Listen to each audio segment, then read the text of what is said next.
Captain's Log Supplemental. We are finishing our routine mission to survey an ongoing stellar event, and everything has been too quiet. Don't get me wrong, the relative boredom has been a nice break from every other mission we seem to be sent on. There hasn't been any alien nanoviruses, invasive breeding furballs, or subspace telepathy. No probes that steal your consciousness, no laser whip-wielding troglodytes, no creepy alien art collectors. Not even an out-of-place space slug. It's nice, but I'm just waiting for the other shoe to... Oh, God damn it, I spoke too soon.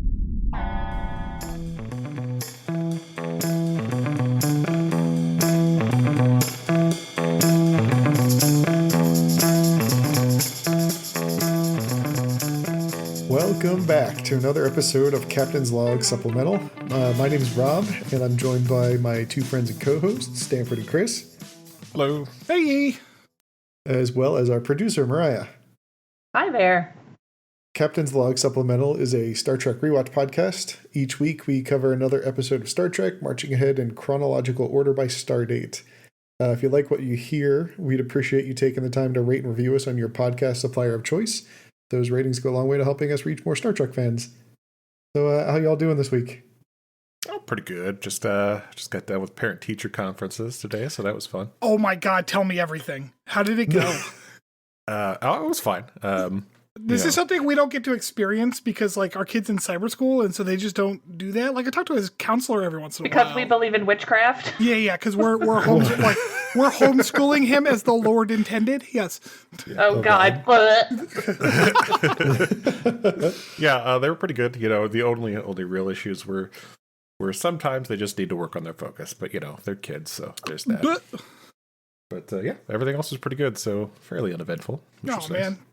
That's good for you, but it's no fun for me. You know, for a second there, when you said they needed to work on their focus, I thought you meant the teachers. Yeah, those freaking teachers need to focus up, man. No, we like their teachers. They're pretty good. Nice. All right. Well, this week's episode was The Breach, which it's kind of funny. The point of that title. Well, it's because the reactor breached on the other ship. Okay. Oh, shit. Was that why it was called that? Yes. That's what I had assumed because that's the only thing that made sense. But also, like, it is, like, the most minor point.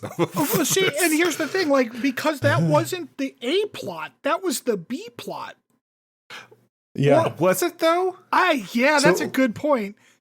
Like, I looked it up on the wiki, and that was indeed the B plot. Like, this whole episode felt like I was more invested in the B plot.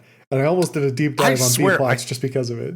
I thought that was the A plot because it was much more compelling. But that's not where they, that's not, no, you know what? No, I can tell you why it's not considered the A plot, because why were they at the planet? That's going to be the A plot, right? Fair. Okay. You know, but without still. the A plot, the B plot doesn't happen.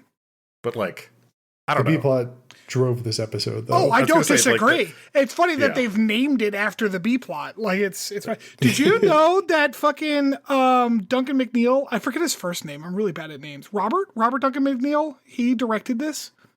No, I didn't. Interesting. Yeah. I don't know. I'd like to have some words with him. Who is that? Why? Tom Paris, Lucarno. Oh, okay. Why do you want to have words with it? Oh, we'll get there, Chris. We'll fucking get there. Oh, I feel like we're going to have an argument again in this episode. No, Chris is like, this was my favorite episode. I got a t-shirt made about it. I did. Spoiler alert, I did like this episode. I thought this was a good one. I did. I'm going to keep my opinions to myself until the end, just to keep everyone in suspense. We all know you're not going to be able to do that. All right, but anyway, so this fucking episode...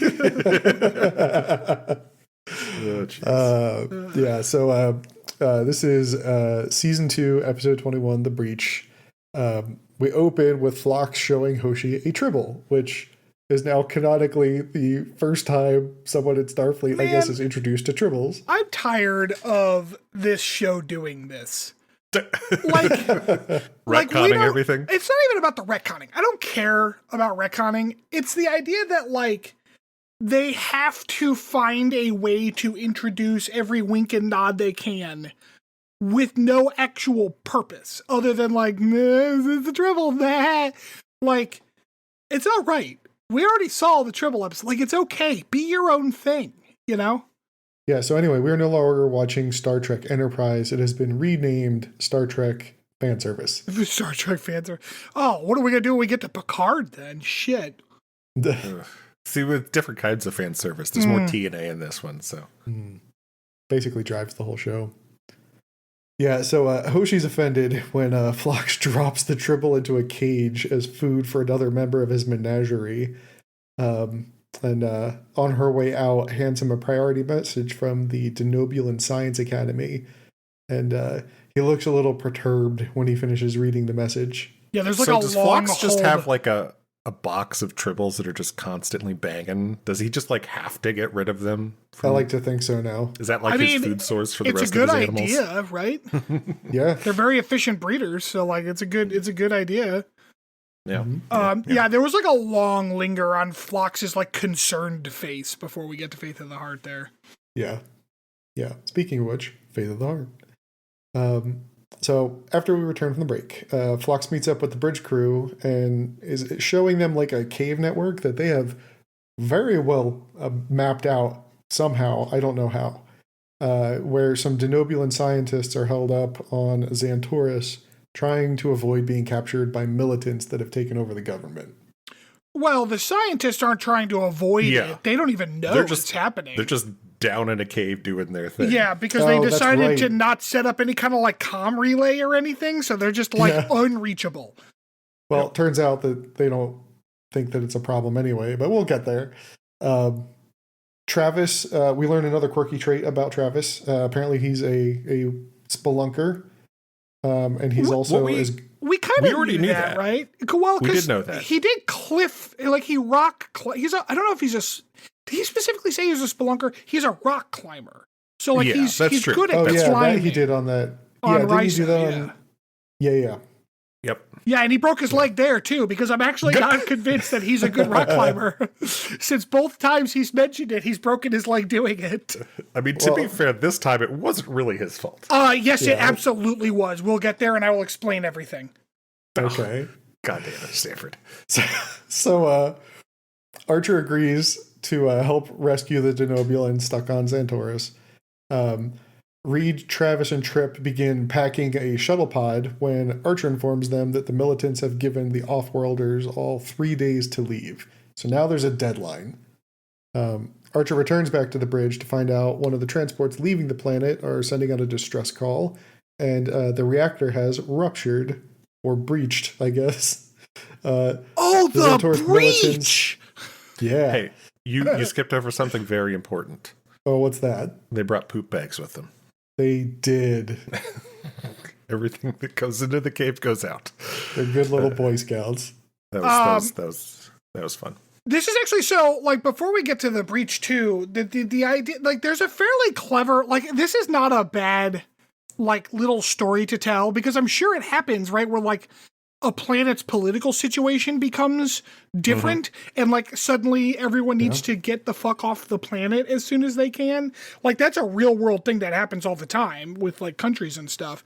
So, like, this is like, it's a good setup. I like the setup to both of these plots. Is like, the one plot is, a transport has to get out, but they are, in ill repair, so they have to be saved by someone else who's also not being able to, like, hang out on the planet. And then the other plot of, like, we have to go in and get some people before they're arrested. Like, those are both good, solid stories that are set up by this, like, central tension of the political situation on the planet.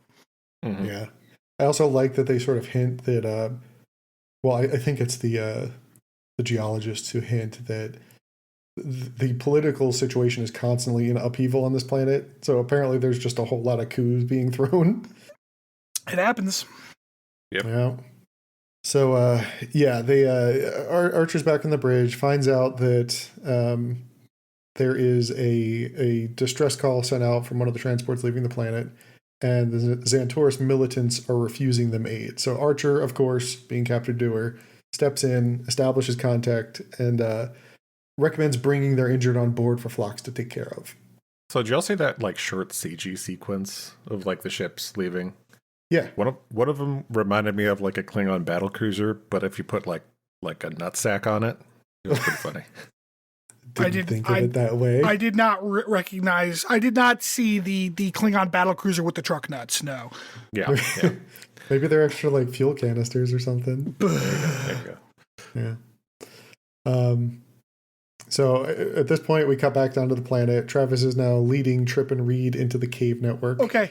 And they've got these like lights that are on these sticks that are on their backpacks. Yeah. The dumbest things I've ever seen in my life. They're so bad. Especially when they have to like hold them and they can't aim the light very easily because there's tension in the stick that they're like pulling against. Uh-huh. Like, they could just use like a headlamp. A headlamp! It's literally been in existence for hundreds of years at this, like, for us. So how the fuck do they not just have headlamps? It's so much easier. I was more impressed with how many carabiners they could fit onto their bodies. That's so many typical, carabiners. man. Climbers always got carabiners coming out of every fucking orifice. I guess. But like, I don't even understand. Like we're at a point in Star Trek where like the wrist-mounted flashlights existed. Like we've seen them in Star Trek, like in the shows before Enterprise debuted. And it's not like that's some kind. Well, they didn't think of that till the 24th century. Like, hey, no, like you leave their cool snaky lights alone on their backpack. They are not cool. They're also like you're caving. You have to keep your profile low, and they've got this like extra 1.5 foot of fucking like stick above them with their flashlight on it. Shut up until it makes sense. They're they're fucking god damn it. They just bend it over their shoulders when they got to squeeze through a tight spot. That's all. When it cut to the next scene and they were holding flashlights, I didn't immediately see that they were just bending the sticks, and I was like, "Oh, did they already ditch these stupid sticks?" But no, they just had to bend them down so they could hold their stupid flashlights. Yeah. Yeah, they delve a little deeper into the cave here, and they find this like super deep hole leading further down into the cave network. And at that point, that's when Travis volunteers to head down first as their lead spelunker. I had a mea culpa here because I was like, because at some point, like, I think Reed was like, "How do you know they went this way?" And Travis is like, "Oh, I'm sure they went this way." And I was like, man, if they went this way, there'd be fucking gear and shit everywhere. Like ropes and pitons and shit. That was incorrect. An incorrect assumption, like minorly racist on my part. So I apologize to the Denovulans, fucking Spider-Men that Jesus Christ. They got to use their natural cliff scalers to climb, man. Yeah, I you guess saw Flox's toenails. Yeah. So why wasn't Flox sent on this fucking mission if they can just Spider-Man up and down the fucking cliffs? Because he's gotta help the breached ship.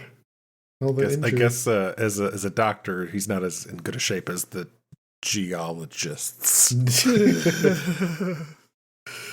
Yeah. So one of Flox's patients wakes up and is very unhappy when he realizes that he's being cared for by a Denobulan.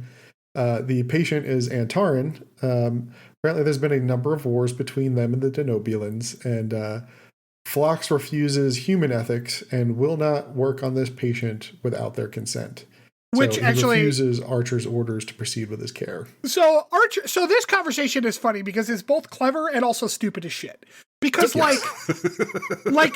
because Phlox is something perfectly clear. Like Hippocrates wasn't a Nobulan. Brilliant line. Because you can't ascribe human motives to aliens. They are not humans.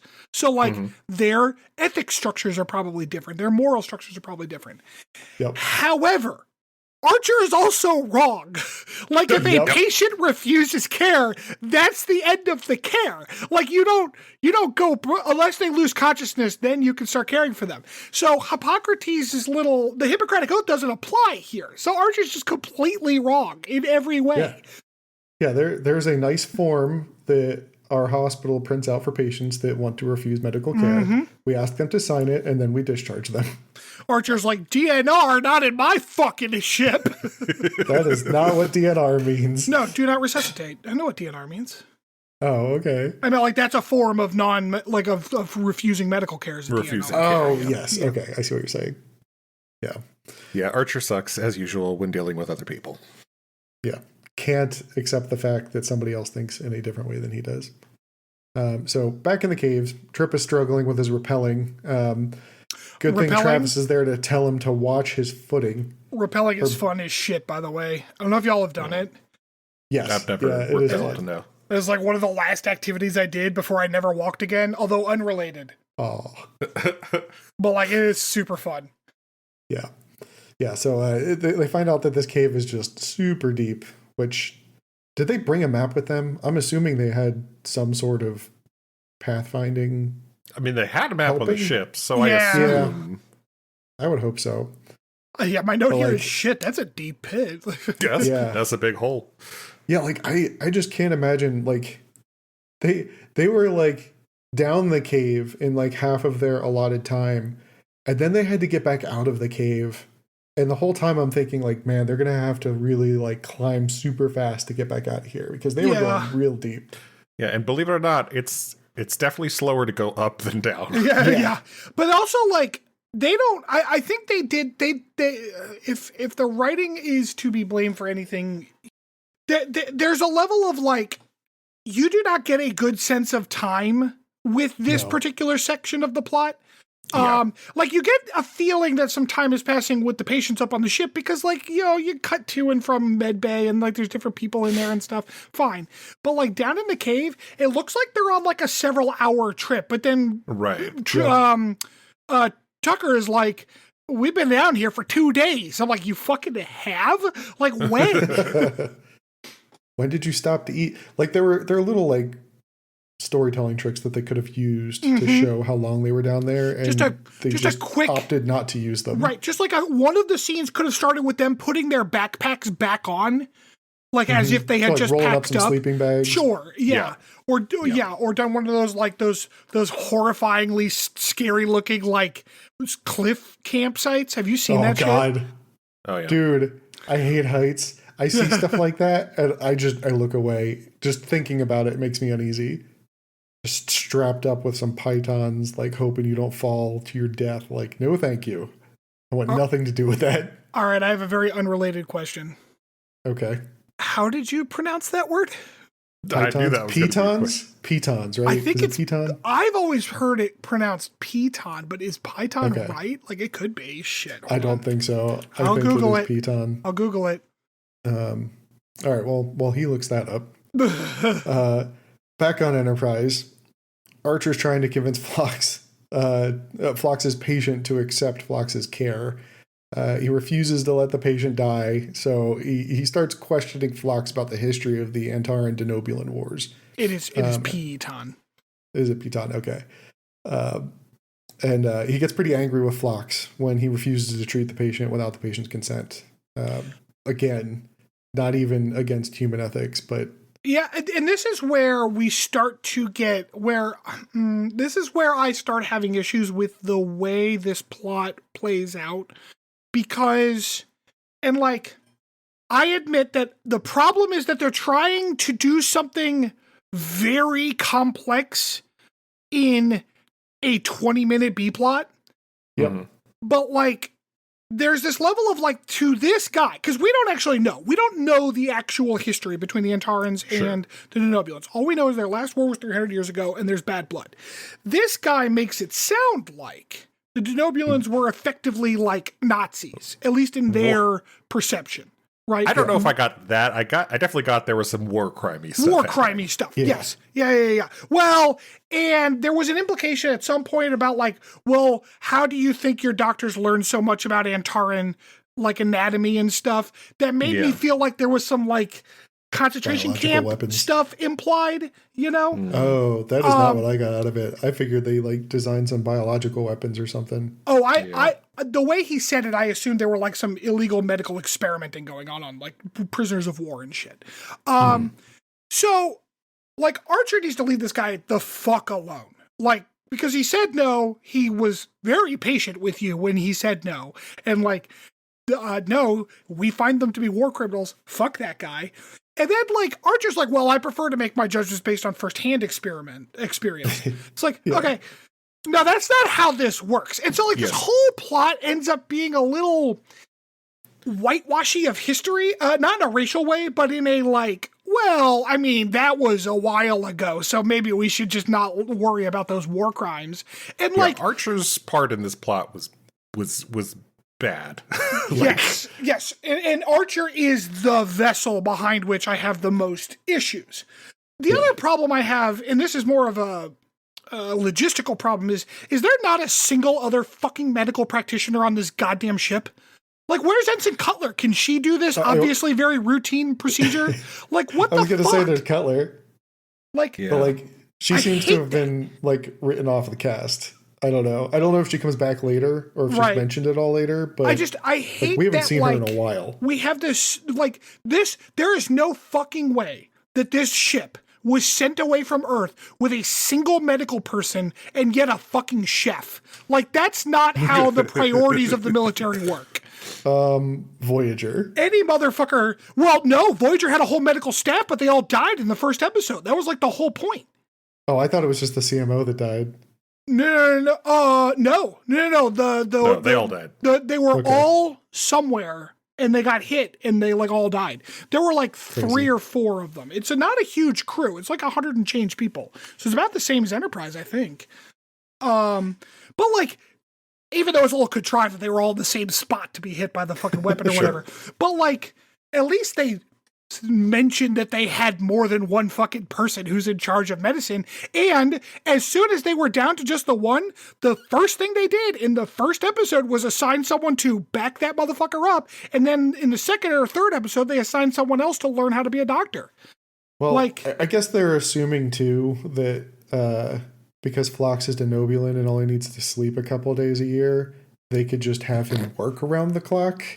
Yeah, but even he gets sick. Sure, yeah. You know, I didn't say it was a good idea. I just said, especially when they're also very willing to send him on away missions sometimes. Like, yeah.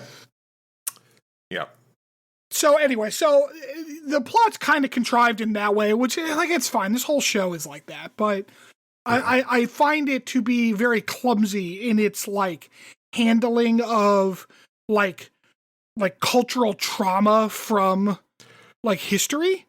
Sure. And I think you're correct in stating that there's not a good way to do that in a 45-minute episode or whatever it is. And to be fair to the writers, I think that Phlox and the Antarans' dialogue was generally better than Archer's. But Archer makes it, because I can't help with this show of assuming that Archer is supposed to be the lens through which the audience gets its message, because that's how this show is just presented itself so far. So when I hear Archer talking about like, well, yeah, but he's a good Nazi, so come on, man. Like, it just feels gross, you know? I feel like they're trying real hard to show how pivotal Archer was in the formation of the Federation and like leading up to it, and then giving a good reason as to why. And like part of it is just his like stubborn, like, we're gonna all work together and you're gonna like it attitude. Yeah. No, I honestly, I mean, I thought the dialogue and story between Phlox and the Antaran was good and compelling, and Archer just gets inserted and ruins his scenes. So. I really liked the bits about Phlox's family. Yeah. Yes, and those parts are very well done.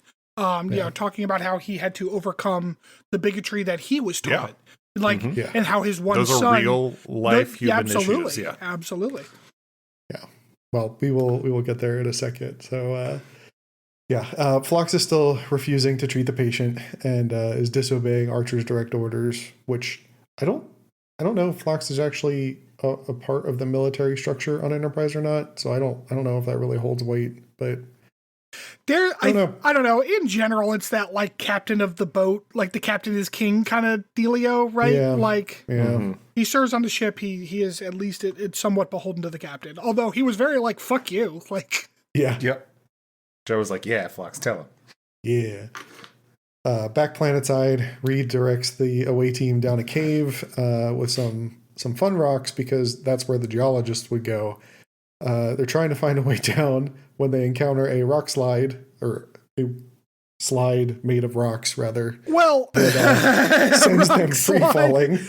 And by encounter, you mean Reed's like, I'm gonna see what this is like, and just kind of leaps down it like an idiot. Well, He leans on the cliff real hard. Right after Travis is like, hold on, give me a minute, I'm gonna lock off. Yeah. Reed's like, rather than doing that, I'm gonna test this shaly cliff out. Yeah. And here's where Travis fucks up. Like, for two different ways. One, he is the experienced rock climber and cave diver. He should always be in the lead. He should never not be in the lead.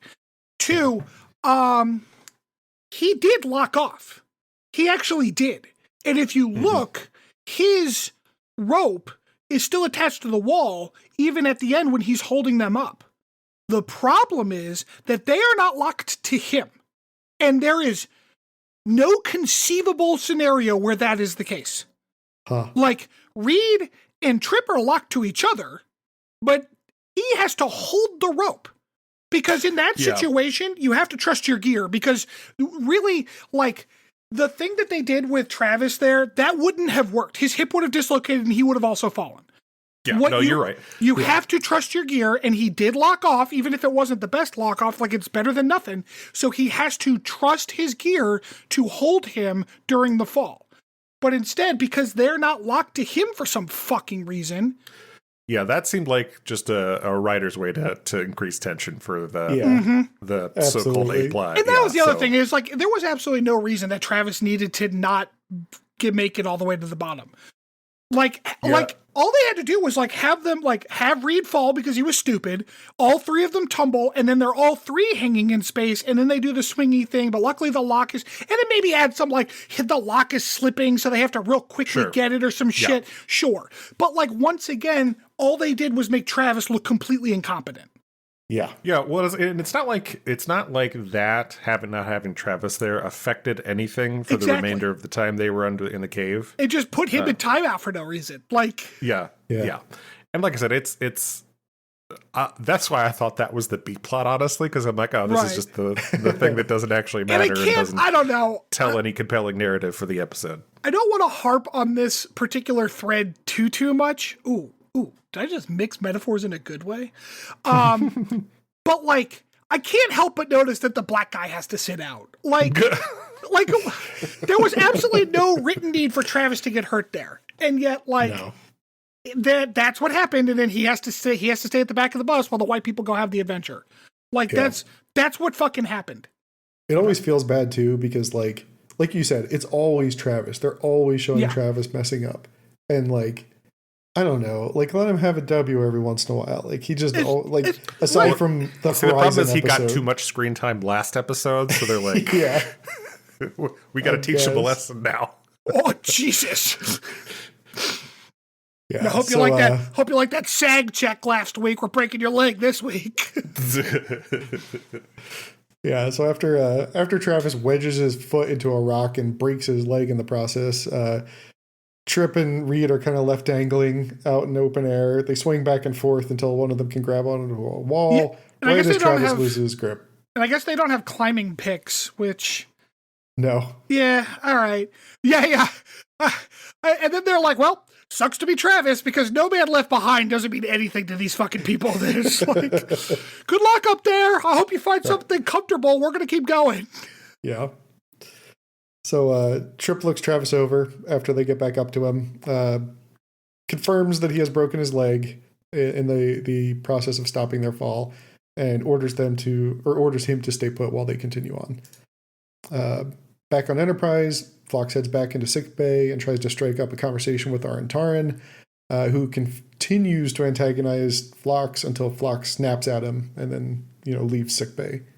This guy says that he's a xenomythologist, and like, that sounds like the most incredibly awesome job. That's like a fun job, right? That sounds like, that sounds awesome. I would love to be writing fucking papers about how like races that have nothing to do with one another have similar myths and shit. Like, oh my God, that's so fascinating. Should have gone into like religious studies in college or something, Stanford. No. I meant like aliens who actually have nothing to do, like, because there's a fundamental difference between like, humans all tend to think about dragons and shit. Like, I get it, whatever. But like, what if there are dragons on every planet? That's fucking bananas, right? Like, yeah, that would be cool. and not in a what if dragons were real kind of way. No, don't be stupid. But it's like, oh, what an interesting insight into something about brain chemistry that seems to be required for sentience, right?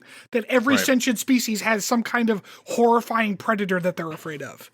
You know, that's fascinating. Xenomythology is a fascinating concept.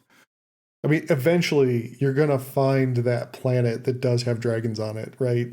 Yeah, and their myths are just like, well, what if we had a nice sandwich? They're all terrified of tribbles. That's the Klingons, right? Yeah.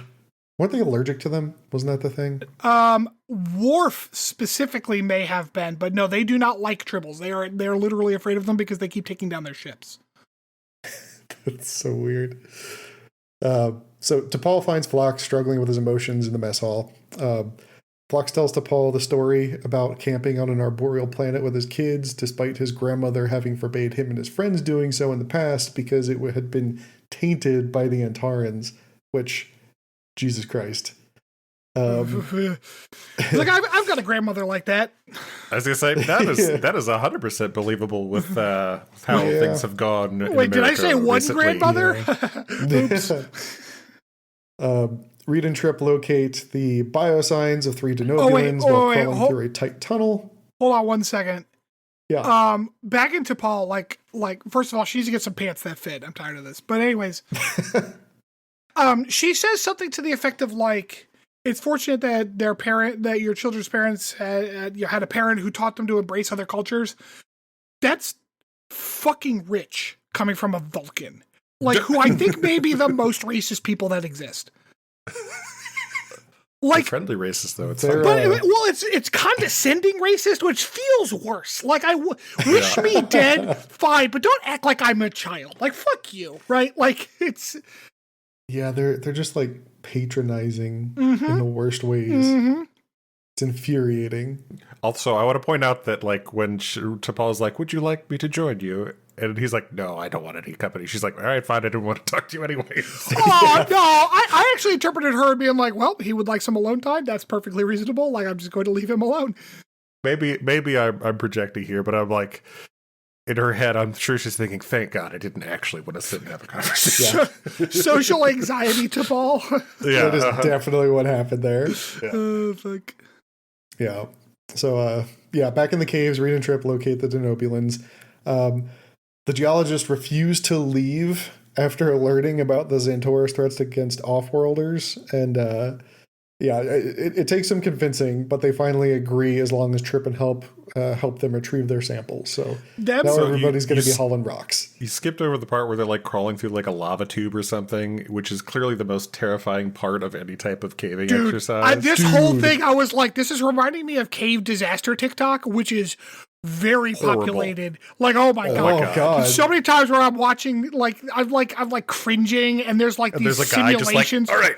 Right now, I gotta move to my left and then shift my spleen 3 inches up so I can squeeze through this tiny crevice. Was that one video making fun of it where it's like I have to rearrange my internal organs and lubricate with my own diarrhea or whatever the fuck it was? Yeah, exactly. Dude, I want nothing to do with that. Like, I don't understand. Like, if you can't fit through somewhere, don't try to force it. No. Don't even try. Yeah. That's how you wind up dead. That's what she said. Yeah, I'm gonna venture right out to a thing called like the Devil's Colon or whatever the fuck, and just clamber around in there. Yep. Just the death crevice of murdering is or fucking they're always called something like that. Yeah, the cave of no return or whatever. Like the tight sphincter. Yeah, fuck that. Phlox returns back to sickbay and explains his view on Antarans and how one of his sons had drifted apart from him because he got swept up into some anti-Antaran propaganda back on Denobula. This is the part where I feel like they really nailed the conversation betwing the two of them. I agree. They did all right. I agree with you, Stanford. I think they did a good job with what they had. Yeah, I agree with you. I don't like the way that Archer handles the situation. I don't like the way that Archer handles most situations. But I felt like Phlox going back and like telling him like, hey, I understand why you feel the way that you do towards Denobulans, but I want to let you know, like, not all of us harbor that hatred against you. We then very jarringly cut back down to the planet where Trip threatens one of the Denobulan scientists with a phase pistol shot to the ass unless he gets moving down the lava tunnel. Like, shoot him in the ass, Trip. There's actually there's an interesting ethical question here, which is like, is it okay for Travis to basically threaten to take to force these people back? Because they said they don't want to go. They said like no. They did say no several times. And Travis is basically like, I have orders to bring you back. I'm fucking bringing you back, whether you're coming bound or of your own free will. I'm bringing you back. And like, there is an ethical question there. I think that's true. I don't think the episode tried to actually ask that question. No. It had plenty of other ethics it was dealing with. I was just curious what y'all's thoughts were. Yeah. I am inclined to... I'm inclined to say that they did the right thing also because the residents of the planet have made it abundantly clear that they don't want them there, so they don't really have a right to be there anyway. Yeah, like the thing that makes me more okay with this than not okay with this is their superiors requested that Trip, Travis, and Reed go down and retrieve them. So, like, this is coming from, like, some sort of authoritative body over these scientists. It's not just, like, a friend called from back home in Denobula and said, hey, go rescue my friends. Right. Yeah. I think both of the factors of, the Science Council for Denobulans or whatever have ordered them back, and the residents of the planet have said, get the fuck off. And I think that the residents telling them to get the fuck off is the more compelling argument. Because, I agree. Yes. Like, fuck the Science Council, I'll just resign. But like, yeah, well, especially knowing that they're like racist assholes that are probably going to kill them if they don't leave. I'm not sure who you're talking about because apparently Denobulans are also racist assholes. So like, I don't know. I'm talking about the Zentaurus militia people. Mm-hmm. Also, I was okay with the decision. I guess I don't know if they ever talk about Denobulan lifespans, but like, Phlox said his grandmother lived through the last war. That was 300 years ago. Yeah. It's hinted at in a couple of episodes that they live longer than humans. Yeah. Like, the purely headcanon for me is like, I don't know, 150 to 175. Sure. It seems to be the way that Star Trek works is unless you're Ocampa, like unless you're Kess, you just live longer than humans do. Like the Klingons live to like 175, the fucking Vulcans live for fucking goddamn ever. Ferengi, I think the Grand Magus, he was like 200 and change, wasn't he? Grand Nagus with an Nagus, excuse me. So like, yeah, it seems like humans got the short end of the life stick, except for the Ocampa. They definitely did. Mm-hmm.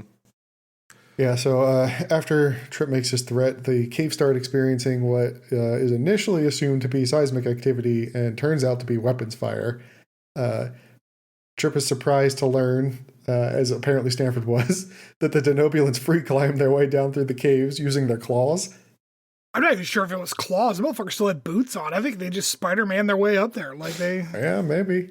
Maybe, but also I like to... It's a more fun image in my head to think they just fucking... like Wolverine their toenails. Yeah. Back up at Enterprise, Archer punks down the new planetary governor with a threat of violence. Yep. That's true Archer style right there. Yep. Gunship diplomacy. Yep. Phlox's patient finally accepts his treatment after considering Phlox's story about his kids. Tells Phlox that he's got kids of his own and, hopes that, maybe this can be the beginning of some sort of reconciliation. My notes at the end of this are, yay, ending all space racism. And then, Phlox, passive-aggressive Facebook posts work way better. Like, you should try that. God. Bridge finally hears back from Trip 2 hours after the deadline, because, of course, they couldn't make it on time. They got tailed by a patrol ship once they took off in the shuttle pod, and the patrol ship winds up firing a couple warning shots before turning off and returning to the surface. My dramatic interpretation of that sequence was Archer going, "Do you need assistance?" and Trip going, "Nah, Captain, their weapons suck. It's fine." Like, my interpretation of that was that the planetary government wanted to make sure was they just understood they were purposefully welcome sucking. Right. Yeah. without actually, doing it as some sort of act of aggression. Right. Like I feel like they turned down their phaser knob to 1 instead of 10. So. They turned it down to stun, like the fucking ship phasers. It's like, do you know there's a thing that like Russian pilots are doing to American drones over Ukraine right now, where they like dump fuel on the drones to try and like wreck them without actually being directly aggressive towards them, without actually firing munitions. Yeah. That's what this kind of reminds me of. It's kind of clever. So yeah, Archer's pleased to see that Phlox has treated the Antaran patient. Archer sees the Antaran off and lets him know that the Nonobulan scientists will also be joining him on his transport home, with all parties willing. So we close with Phlox recording a message to his son Metis to try and repair the rift. You're skipping all the them. good parts, man. What good parts? You missed the conversation between Phlox and Archer, where Archer's like, I would have hated to have to arrest you, and Phlox is like, yeah, fuck you, that wasn't going to happen. He's like, how's the patient? He's like, I can't tell you. It's like, you could order me to tell you, and it was very clear. He was like, and I'd still say no, fuck you. Yep. Like, yep, as he should. So yeah, that wraps up The Breach. How are you guys going to rate this one? Do you want me to go first? Yeah, go first. Ahead. Go. Ruin everything for us. I gave this goddamn episode a 4. I thought it was pretty good, actually. I also gave it a 4. I say a 4. 4 is where I was at. I was honestly like, I was almost at a 5 just because the rest of of the season has been so bad for the most part. I think the cave sequence was clumsy. And I think Archer's dialogue is too problematic to allow this to be a 5. Yes. But Phlox. But yeah, it was a good episode. Phlox and the other guy, they did a good job. They carried this episode hard. Absolutely, yes. And the setup was solid enough that I think it made up for some of the cave shit. Setup was good. The cave, while clumsy in its writing, was still entertaining enough, I think, as I initially thought a B plot should be. But apparently that was the A plot. Surprise, surprise. Yeah, right. So if they called it yeah, they should have called it like The Cave or some shit, right? Like, right. Yeah. The Big Hole. What? All right, we're going to take a break, and we'll be back for this week's deep dive.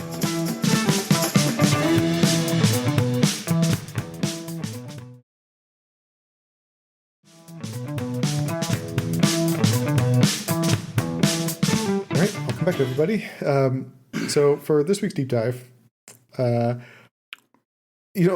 we've already talked about denobulins, and I thought about doing a deep dive on like CMOs on different Star Trek vessels, but that quickly got overwhelming.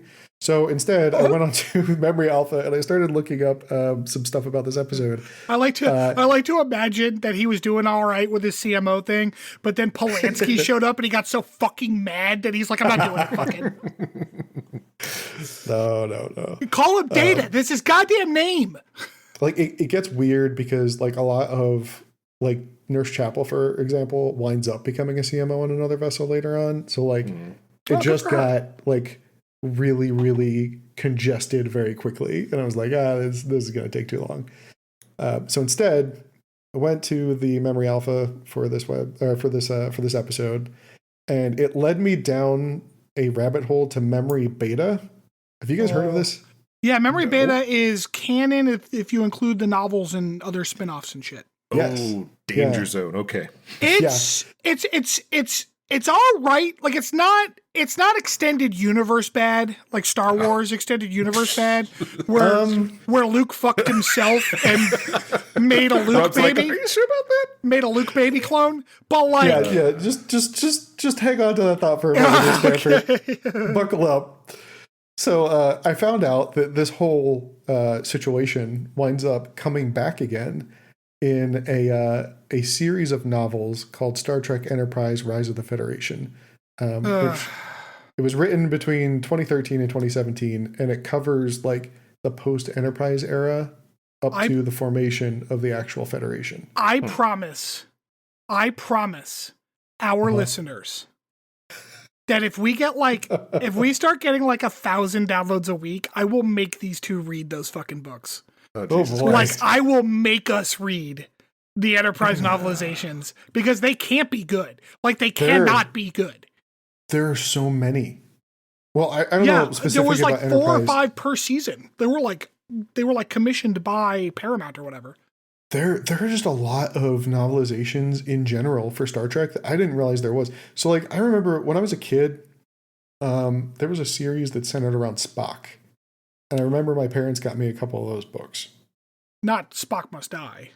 No. Okay. I can't remember what they were about, to be honest. I just remember reading them.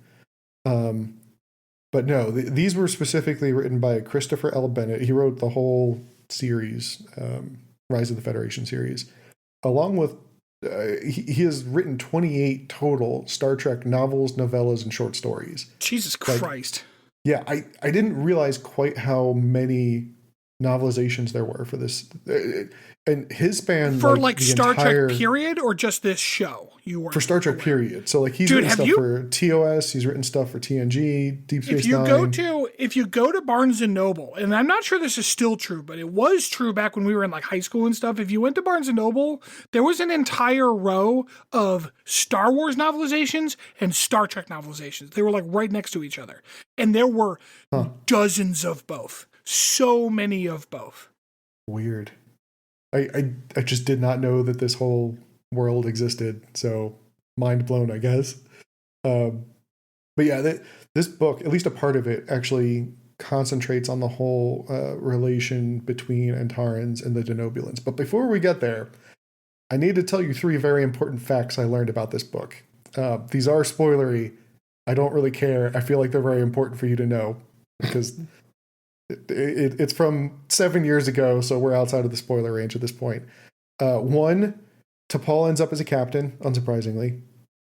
2, Reed also winds up as a captain, which is terrifying to me.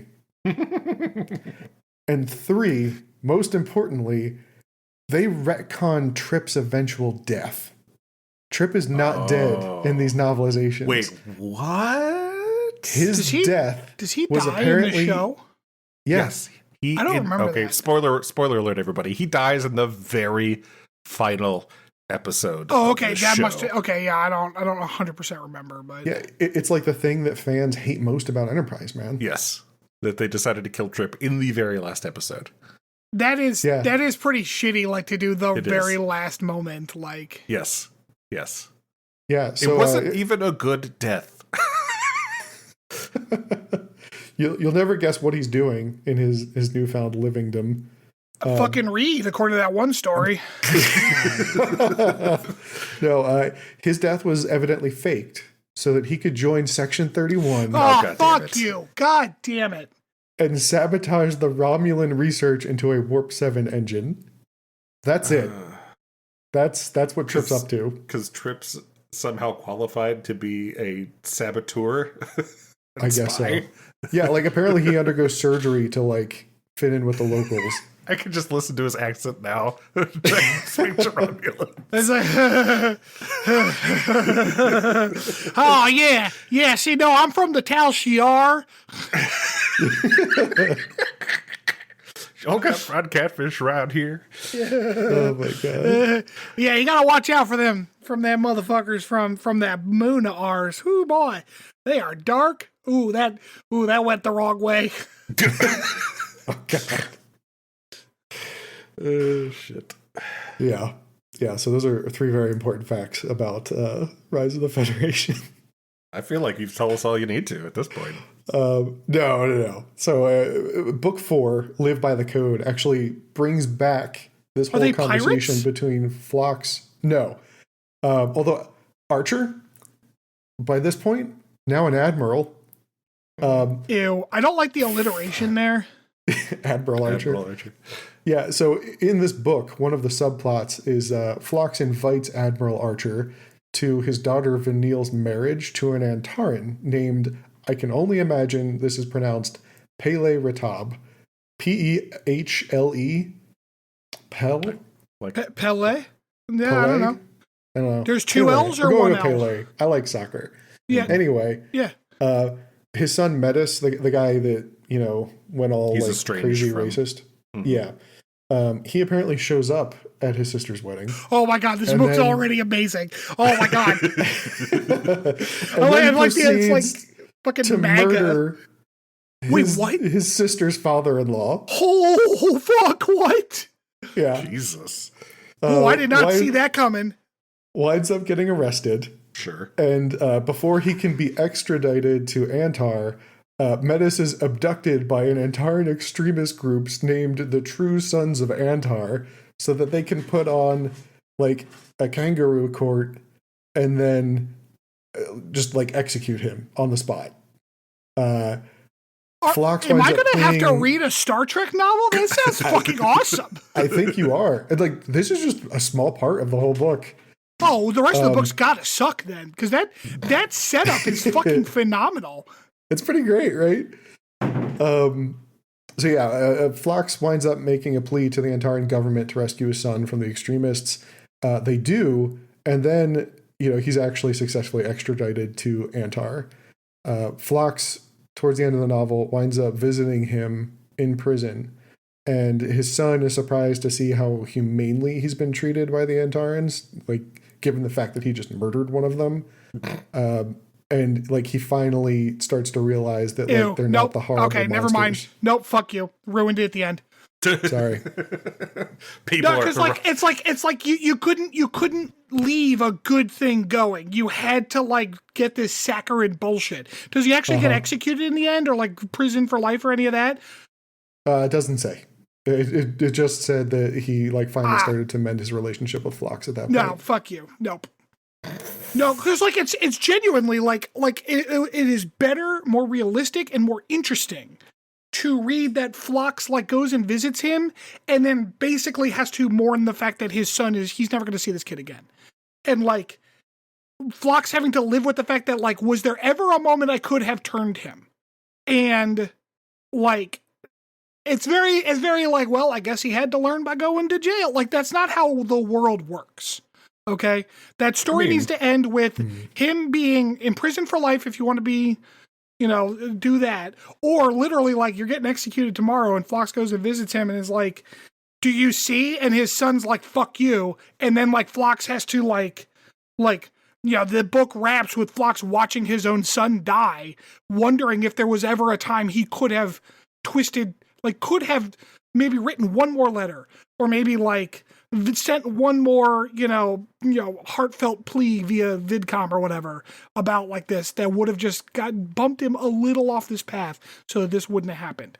Like, that's interesting story. But like I'm glad you finally learned your lesson, and then everything's all fucking rainbows and puppy dogs it's just a cheap ending. It's a cheap ending to a staggeringly good plot out of a Star Trek story. He's still in Sounds jail. like- I wouldn't say it's puppies and rainbows. Yeah.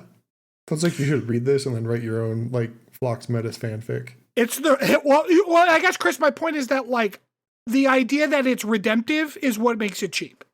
Like, I understand what you're saying. yeah, I I understand that he's still in jail, and if it's not clear whether or not he's ever going to get out, that's fine. But the idea that like this is what's going to reform him is cheap, especially because like that's not how the world works. Like, people who are in that situation don't reform that way; they get hardened. Yeah, no. It's fine. Prison definitely reforms people. Right. That is definitely the no, purpose. that's definitely. I mean, prison should reform people. No. Yeah. So Should we're be all what prison very is. liberal Yeah. here, so like don't worry about that. Like,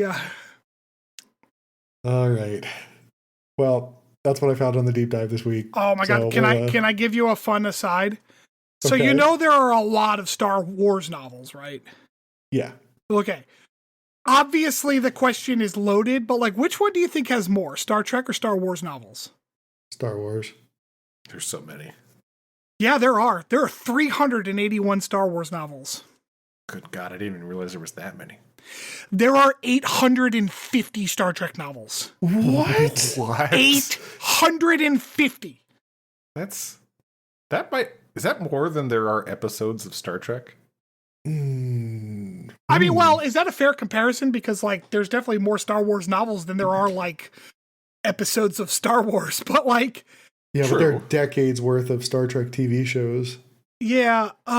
Yeah. Like, how many... I mean, there can't... What, this is like 100 and change for the 3-7 period ones. So you're probably at, like, 400 if you for TNG, DS9, and Voyager together. And then you've got... This says approximately 900 episodes. Ooh. Okay. So we got some catching up to do still. We gotta do some more writing. I mean, that All right, I need everyone's assignment for next week is to write a whole Star Trek novel. That is everything to you. That's TOS, that's animated, that's Next Gen, Deep Space Nine, Voyager, Enterprise, Discovery, short treks. That's including short treks. Oh, there are a lot of those actually. There's like Picard, Lower Decks, Prodigy, and Strange New Worlds. So that is Lower literally Decks, everything. Yeah. But fuck, what a goddamn franchise. Right? That's wild. So, all right. Well, that's a good fact. That's a fun fact. We're going to take another break here, and we'll be back for some Potpourri with Stanford.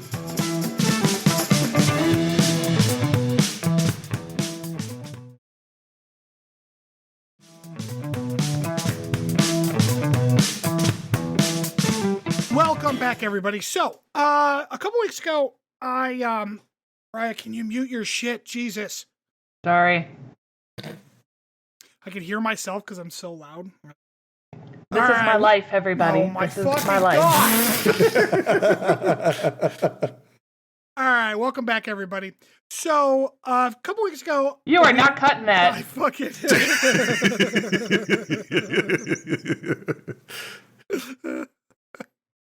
Oh, shit. A couple weeks ago, we ran through and talked about all of the intro music and like the intro sequences for each of the shows.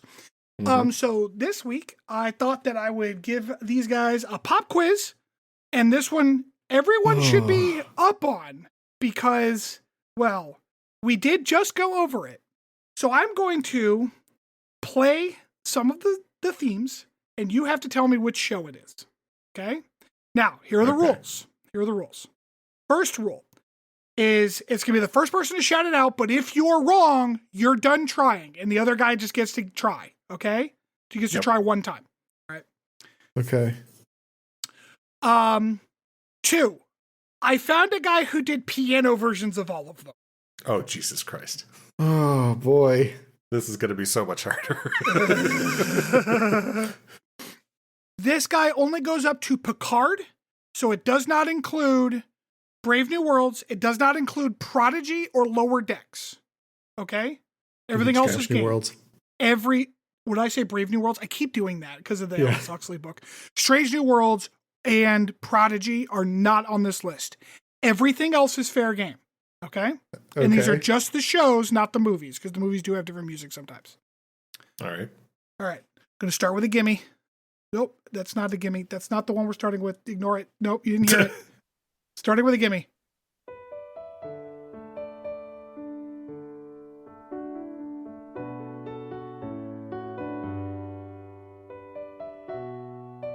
Oh, it's Faith of the Heart. That is not the name of the show. Enterprise. Oh, come on. Yes. So this was Star Trek Enterprise. Rob, you got one. Yeah. No, he Didn't. By technicality. No, because he also said Faith of the Hearts. Oh, yeah. Neither of them get a point. Shit. I got it. So I have put the playlist on shuffle, so I don't even know what's coming up next. So there's no foul play here. So here we go. Next one.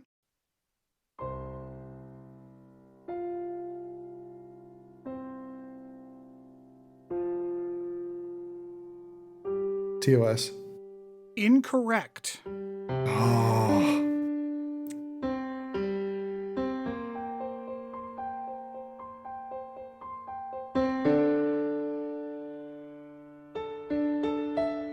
This piano is honestly throwing me. Yeah, that's what's making it hard. Is this Picard? It is not. Jesus, what was that? Or are you not going to tell us? No, I'll tell you. You know what? No, I'm not going to tell you. Can I guess again then? No, just keep your guess to yourself because, like, I don't want you to, like, process of elimination the last couple. So, Okay. yeah. He's improvising on the piano too much for this. Hold on. I'm going to make a quick list of the order that they showed up in. Okay. All right. Next one.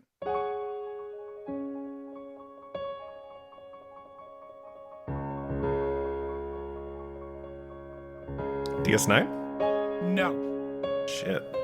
Fuck, I know what it is now. God damn it. I Voyager? spoke too soon. It is Voyager. Yes, Rob got that. Yeah. I honestly, it is so hard to tell with this piano version. It is. You gotta wait, and this is the thing. A lot of them start very similarly when it's all the same kind of instrument. So you gotta wait for the riff, because like now it's obviously Voyager. Yeah. Yeah. All right, next one.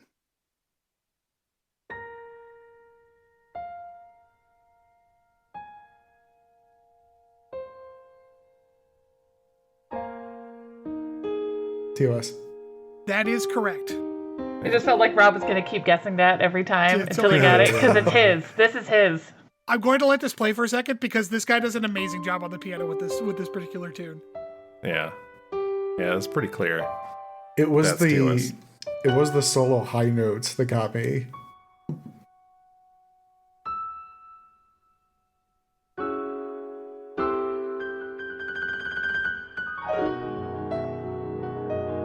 Oh, that's really good. Let's see, too riffy.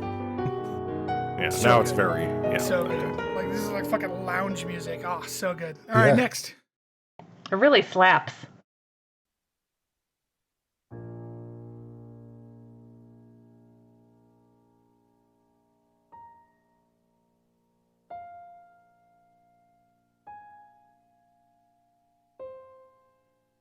TNG. God damn it. That is correct.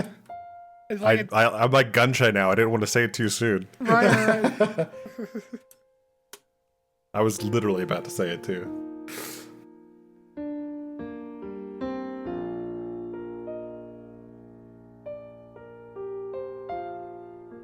All right, next.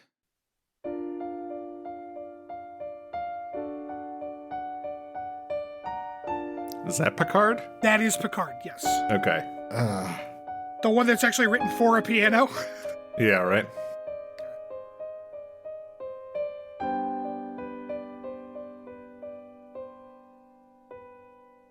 Next.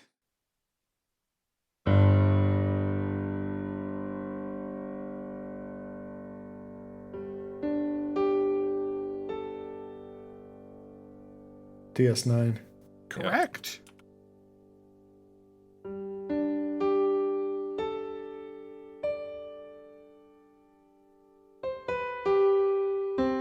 I really like this intro song. It's Yeah, pretty good. I like It's pretty these good. things, yeah. All right, last one.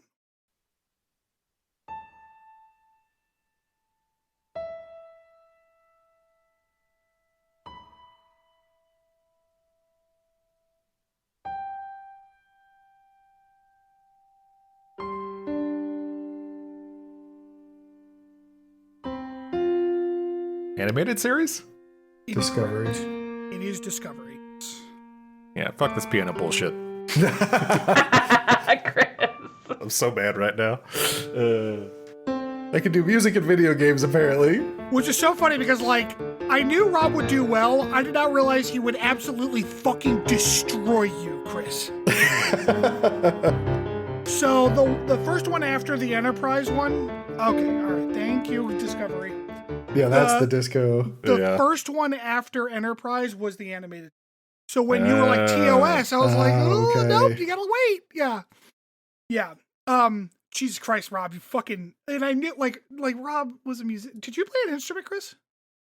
Briefly, yes. Okay. Rob was like gonna go to Juilliard. I was not. No, I played trumpet for a couple years. My stepdad went to Juilliard. That explains a lot. What exactly does that explain? Well, you know, trumpet players, right? They got big dicks. Wait. I played a flute, Oh, so boy. you know.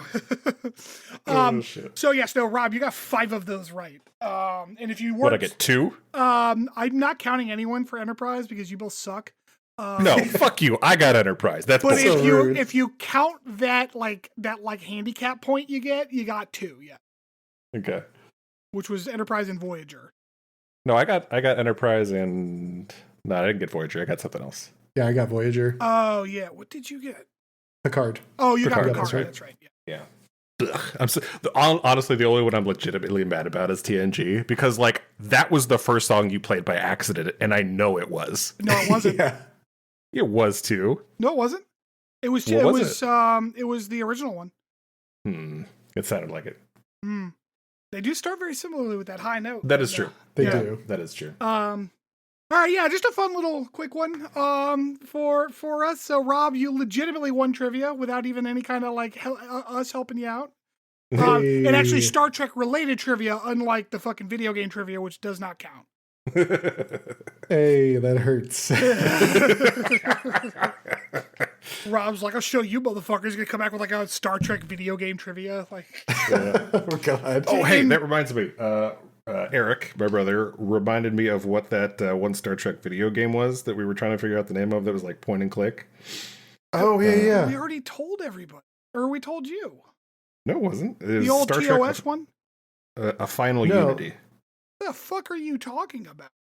It was a game that I saw Eric playing once when I was over their place. Like back in high school or middle school, it might have been. Oh, it's TNG. Oh. Yep. Yeah. Oh God! Yep. Oh, it looks like Zork, but with like fucking. Yeah. Oh Yeah. God! Ugh. Oh God! That's got to be awful. Yeah, I mean, it was fun at the time when we didn't know any better. But 1995, man, you could have been playing Birth of the Federation. The real important question is, did you play Chex Blaster? I did Fucking not shit. play that. I didn't either. I am very aware of it, but I did not play it. All right, well, that'll wrap us for this week. Thank you for joining us for another episode of Captain's Log Supplemental. As we say at the top and the bottom, please go rate, review, like us, tell your friends. Blab about us, all that stuff. Yeah, just Please like us. Like I feel like we just need like a little bit of a push from like people who know what the fuck they're doing, and we'll be doing much better. But we haven't quite gotten there yet. So all right, well, anyways, we will see you all next week. Good night, everybody. Bye-bye.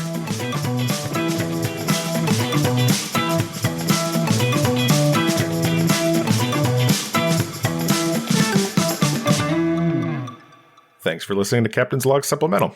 You can follow us on Twitter at PodCLS or send us hate mail at podcls3@gmail.com.